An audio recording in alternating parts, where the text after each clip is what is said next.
everyone, good evening and welcome to another episode of our Canva Amazing tutorial. So pasensya na kung medyo natagalan tayo sa pag-upload. It's because we are preparing for our first anniversary.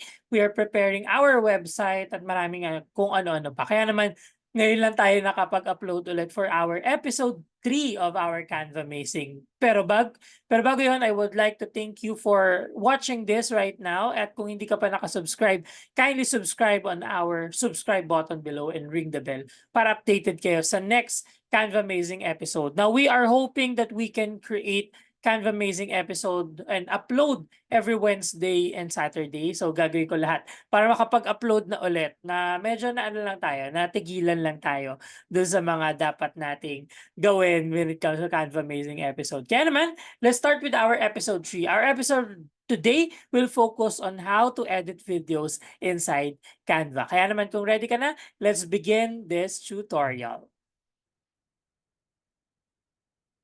Okay, so let's start with our tutorial right now. So let's open our Canva.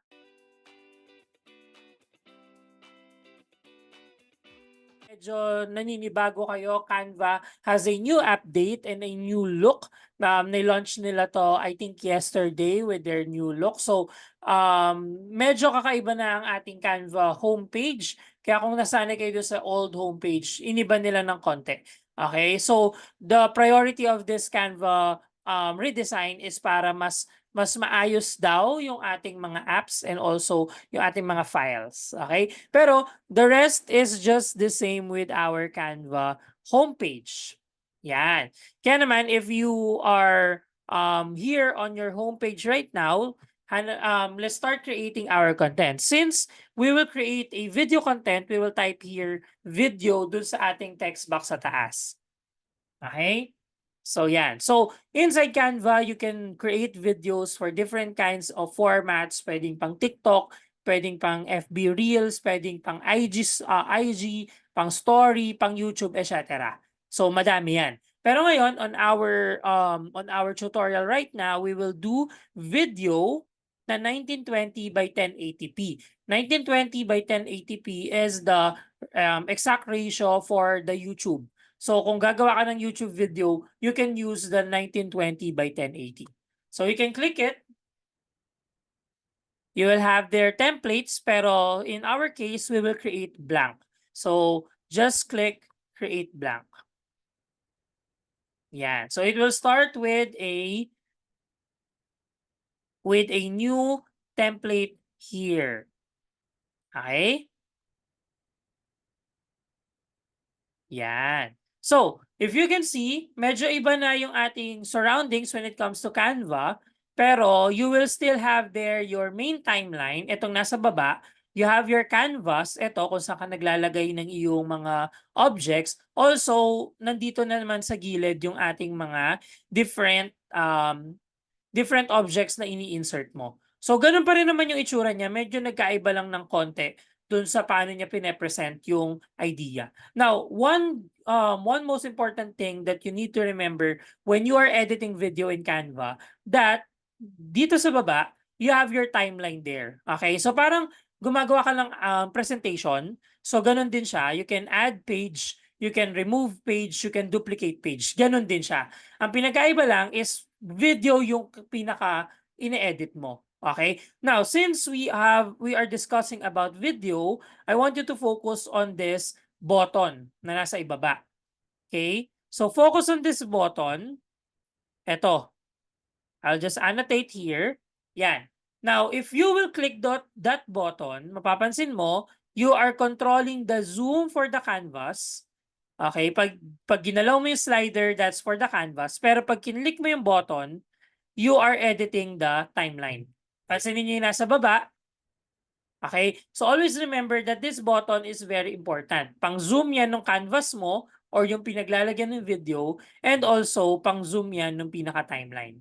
Okay? So yun yung pinakamahalaga dyan pagdating sa video editing. Okay po? So let's continue. Yan.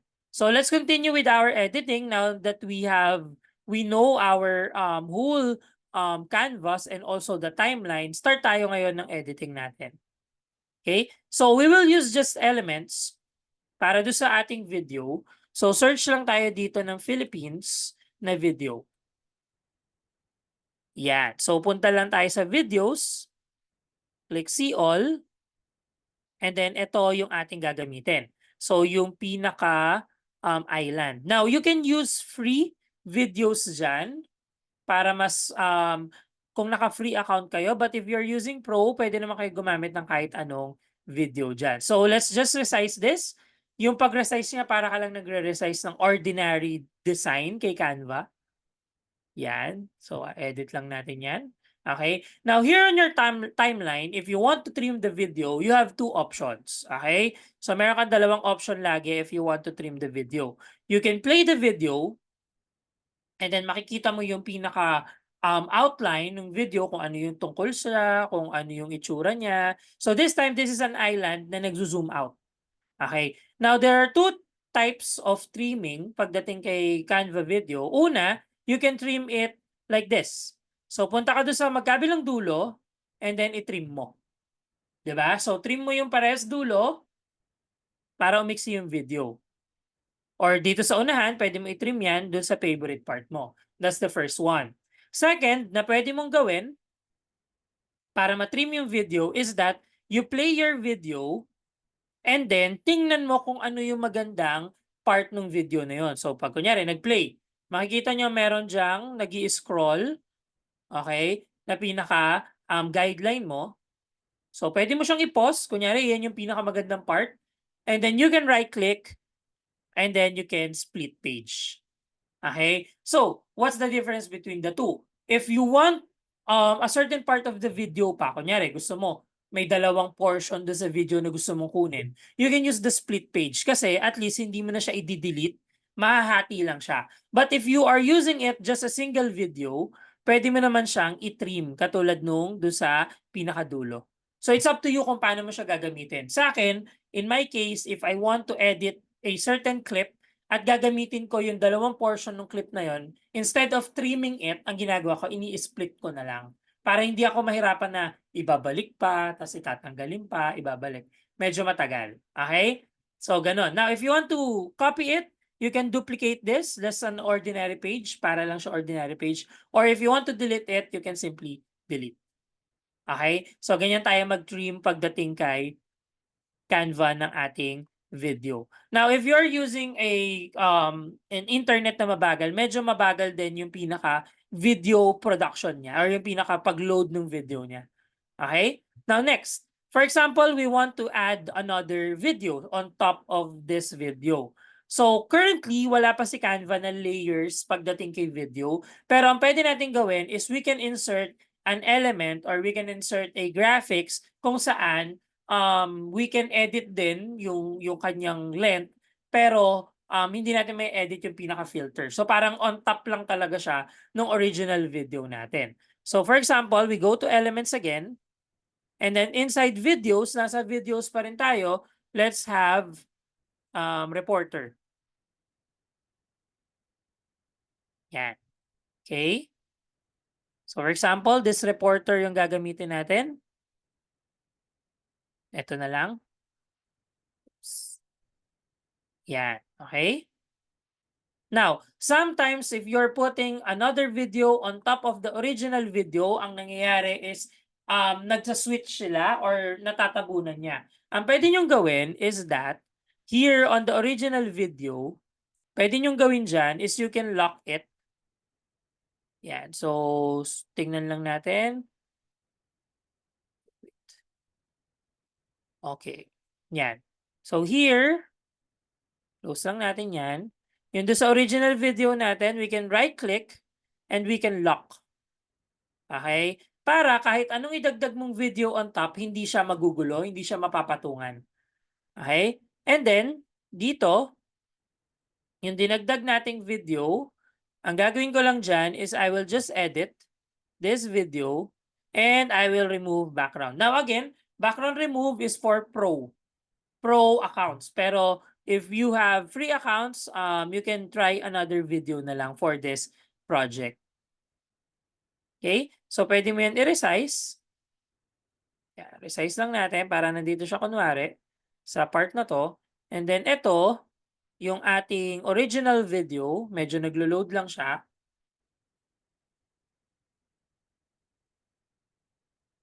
Yan, yung ating original video, yung nasa likod, pwede na natin siyang i-unlock. Yan, so makikita nyo, meron tayo ngayong, oops, nawala yung quality ng ating original video. I'll just delete this. Siguro dagdag ako dito ng elements again. Search ulit natin yung Philippines kasi nawala siya dito. Yan, siguro ito. Yon, okay, and then yan, okay. So yan yung original video and then ito yung pinatong natin na video dyan. Okay? Now, since walang layer properties yung dinagdag nating video, ito, yung reporter, pwede naman natin i-trim pa din yung kanyang length. So, ang gagawin mo lang dyan is you will just click the video na dinagdag mo and you go here dun sa may scissors na icon, which is the trim. So, dito, ang pwede mong gawin dyan kapag ganyan is you can trim the both ends kung ano yung gusto mo lang kunin doon sa video na yun. Okay? So, pwede mo itong lakihan. And then, once you trimmed it, you can click done. Di ba? So, nakaroon ka na ng multiple layers ng video, pwede mo na ngayong ipatong. Now, what if you want to add text on your video itself? Paano mo siya gagawin? So, you can just go to text. You add a heading. For example, ang pangalan nito is si Nolly. Nolly Dicaster. Yan. Kunyari yan. And then we resize this. Resize this one. And then kunyari yan yung name niya. Okay. Then after this, I will just add a rectangle or box para maging background niya. So just resize this like this one. Okay, this one. And this one. Okay. Yan. So for example, you have there, ang pwede mong gawin, para lang siyang ordinary slide, pwede mo siyang lagyan ng animation. So go to animate on top, and then you can add animation. Okay? Then ito yung ating green, yung ating box. Medyo, yeah, medyo ano lang tayo, pero you can click here. Yeah. Okay? Then you can close. Now, if we will look at the preview, ganito siya.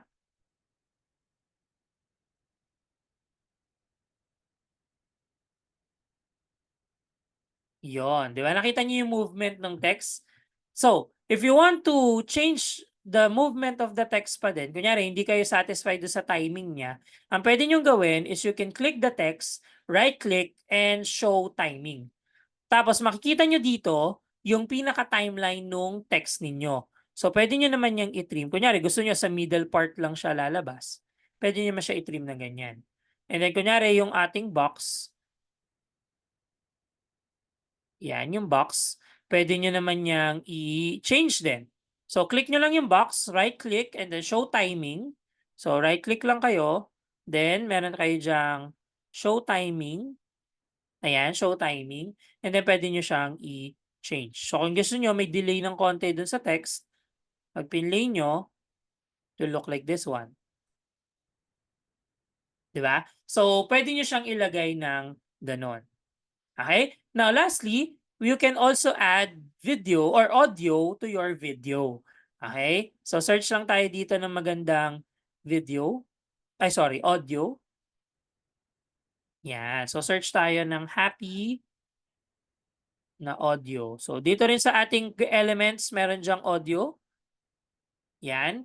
Now, there are free na audio na meron dyan. But if you're using Pro, pwede nyo naman kayong pumili ng iba. So, ang gagawin mo lang, click the audio and then drag it here. And then makikita mo that it is underneath your timeline. So, you have your video timeline, you have your timeline for the text, and you have your timeline for the other elements. And also, you have your video timeline. So, kapag pinlay mo yan, konting loading lang, Yan. So it has a sound. Now, I'll try to share the sound also. Share natin yung sound ng konti. Okay. So pag pinlay mo siya, it will sound like this. Then you have the name. Then there you go. Diba? So napakadali lang. Para ka lang gumagawa ng PowerPoint presentation. Ang pinagkaiba lang niya, may timeline ka lang dun sa pinaka-baba natin. Ayun, I hope you learned a lot on this tutorial on how to edit a video on Canva. Now, you can explore a lot of things. Pwedeng hindi naman landscape video. Pwede kayong gumamit ng horizontal video, vertical video, pang TikTok, pang YouTube. Pwede kayong mag-experiment. Okay? So, it's up to you kung paano nyo siya gagawin. Kaya naman maraming salamat po sa pakikinig on this short tutorial on how to edit video using our Canva application. This is again Canva Amazing and this is again Sir King. Maraming salamat sa panonood. Kita-kita ulit tayo sa susunod na Canva Amazing episode. Pero bago yan, if you haven't subscribed on our channel, kindly subscribe and click the subscribe button below. Maraming salamat sa pakikinig. Have a nice weekend everyone. Thank you.